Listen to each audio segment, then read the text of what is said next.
Today, there is an unprecedented 65.3 million forcefully displaced people in the world. About 21.3 million are refugees, half of them under the age of 18. In 2015, out of 21.3 million refugees, only 107,000 people were resettled. So, who are these refugees? Refugees are people like you and I.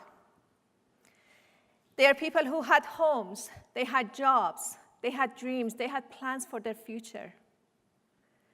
And all of a sudden, they lost everything that they had worked for. They lost them to circumstances that were beyond their control, to oppressive governments, war and famine, civil war, religious war.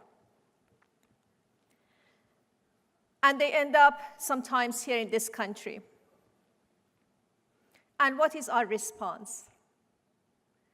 About 19 years ago, my family and I left our home country through a very difficult and dangerous path, and eventually came to the US.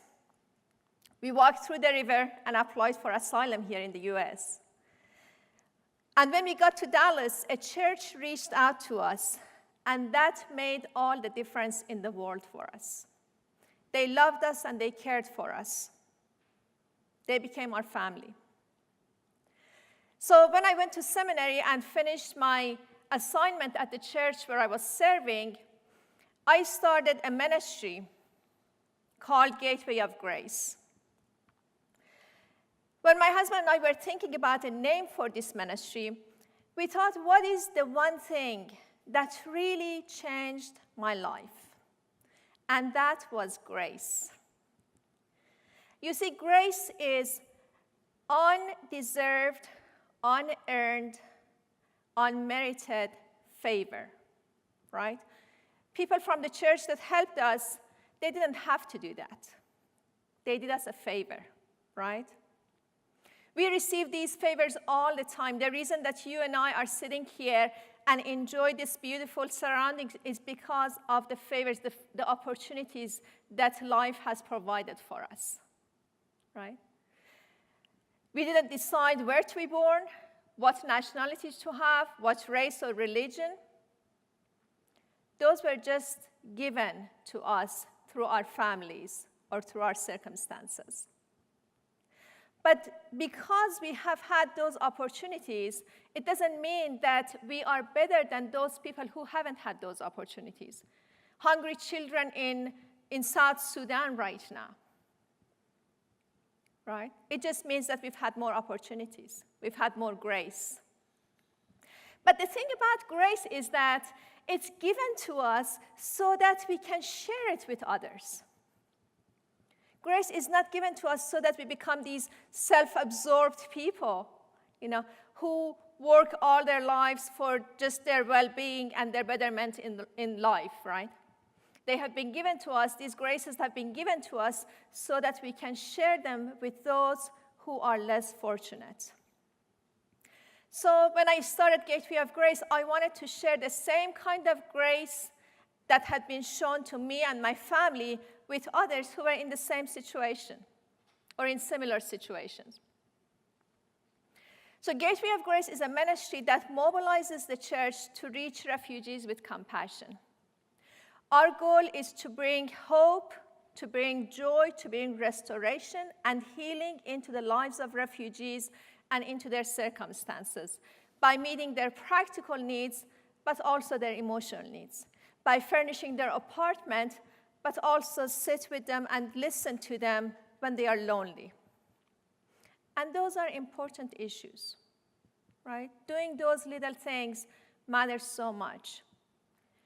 But as we do serve refugees, it doesn't mean that we have it all figured out and those are only the recipients of these favors. We are transformed by the love and mercy and the grace that is shared.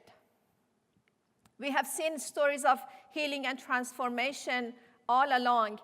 One of the great stories that I have witnessed is when we had a gathering, and we had a group of Iraqi refugees and a group of Iranian refugees. And we were having a meal. And one of the ladies from Iraq, she had lost a baby during an air raid during a war between Iran and Iraq. And very clearly, she hadn't dealt with that because that was heavy on her heart. And as she shared that, she started weeping. And at the end of that gathering, the Iranians and the Iraqis embraced, and they started apologizing for what had taken place during war. So these are the kind of healings that we are after. We want to bring hope and to communicate that refugees have worth and dignity. We want them to know that we acknowledge that they are somebody, right? Gateway of Grace started with nothing. And after 6 years today, it's the largest refugee ministry in North Texas with over 70 partner churches. And we are really excited about that. But it wouldn't have been made possible, this success, had it not been for the faithfulness of all the people who came alongside with care and loved the refugees and served the refugees. All the faithful partner churches, right? It's not about me. It's not about the name of Gateway of Grace. It's about people who serve. And you all can be, one of those people. You can take part in what's happening in the lives of these refugees here in North Texas or across the world, no matter where you are in your life.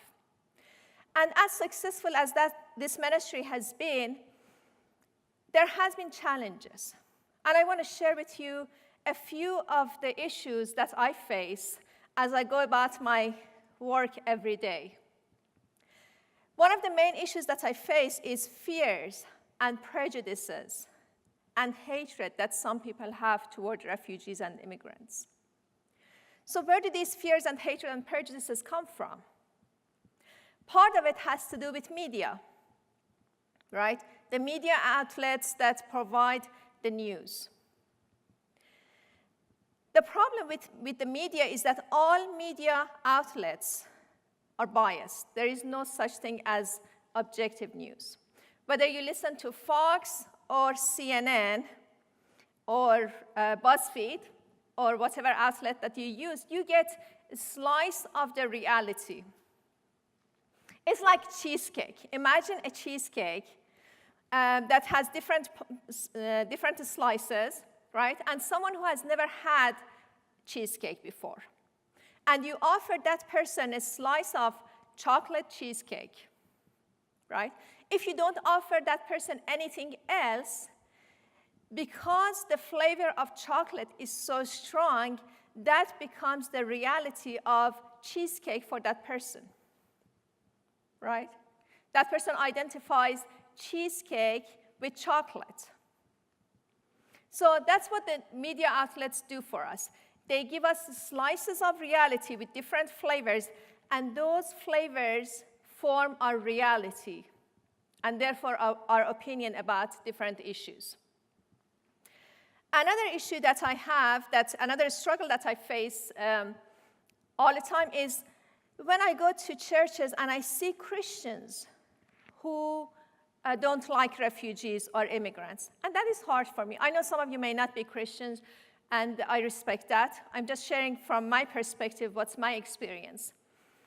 You see, in Christianity, if you haven't read the Bible, the main thread that goes from beginning to the end of the Bible is about humans losing what they had, becoming refugees over and over, and God reaching out in love and mercy and grace over and over, and God becoming our ultimate refuge. And not only that, but God calling us to be like that in the world for other people, right? So it's very difficult when you see people who don't understand these main concepts. There are hundreds of verses in the Bible about refugees and immigrants and helping the poor and the stranger and the oppressed. All those verses are there.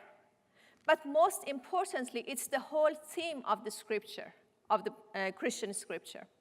It's about reaching the poor. So the question is, why is it that some Christians don't see that?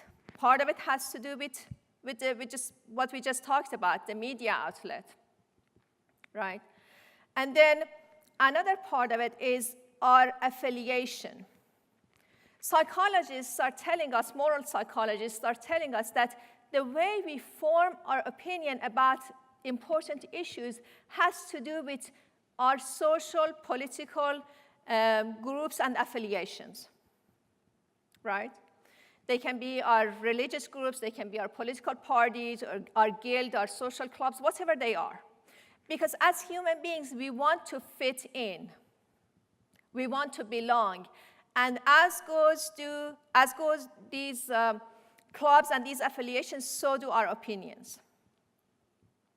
Now, as a Christian, for me, and these are mostly harmless, right? Harmless topics.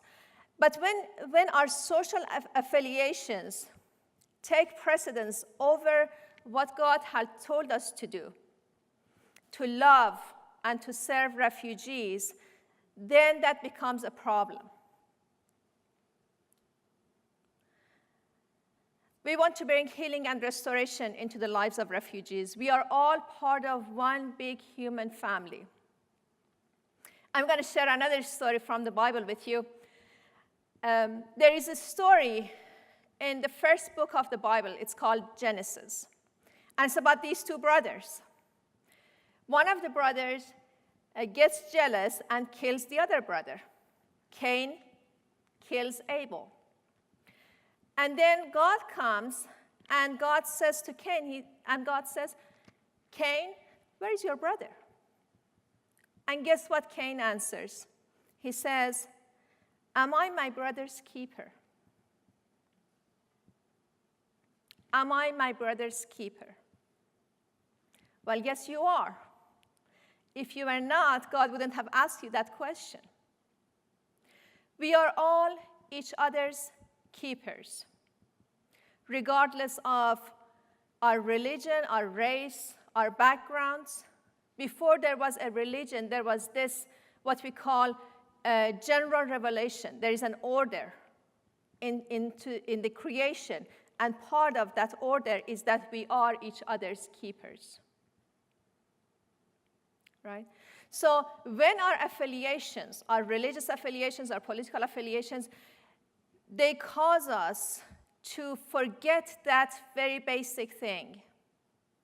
We not only lose our closeness to God, but we lose what it is to be a human. So today, my challenge to you is, what is it that you are going to do to be your brother's keeper, your sister's keeper, right? No matter what field of study you're in and what life is going to have for you, what opportunities you are afforded, you can use all those opportunities to serve others. Grace is not about being self-absorbed or becoming self-absorbed. It's about sharing that with other people. And that is what life is all about. It's about making each other's lives better, and it's about being our brother's keeper.